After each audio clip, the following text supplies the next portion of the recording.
Hello guys, let's review 4 products from Soul Apothecary. By the way, na-try ko na lahat ng cleanser nila, pati yung cleansing oil. So I am going to share with you my experience using these products. First is, let's start with the cleansing oil. So meron akong makeup ngayon, tanggalin natin yung makeup ko using this cleansing oil. By the way guys, this is a low pH gentle cleansing oil.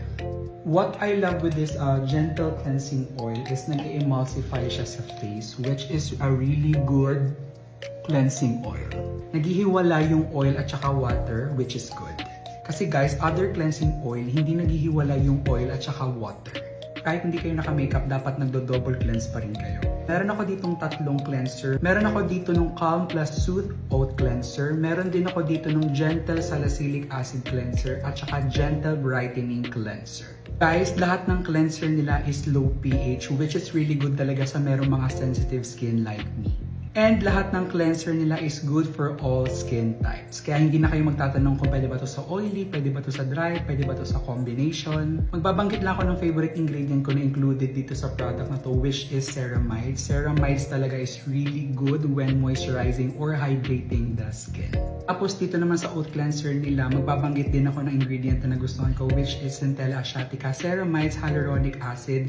Yun talaga yung nagustuhan kong mga ingredient na meron dito. And lastly, yung salicylic acid cleanser nila na merong 2% salicylic acid at saka niacinamide. Doon sa mga naghahanap ng salicylic acid cleanser, guys, this is super mild on the skin. Ginagamit ko lang to once a day sa gabi lang. If meron kayong mga tiny bumps tapos prone kayo sa acne, oily skin kayo, this cleanser is for you.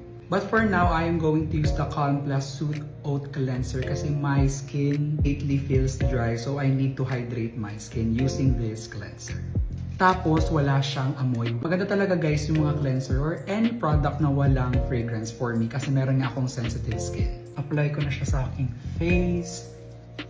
Per mild lang na to guys, ginagamit ko na siya, magwa 1 month ko na siyang tinatry sa face and wala talagang reaction yung skin ko. Improve pa yung aking balat.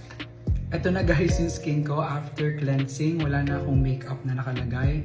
Ang soft ng skin ko kasi ang ganda talaga ng mga products. Guys, to be honest, 1 buwan ko na silang ginagamit. And for my observation, this is a 10 out of 10 for me.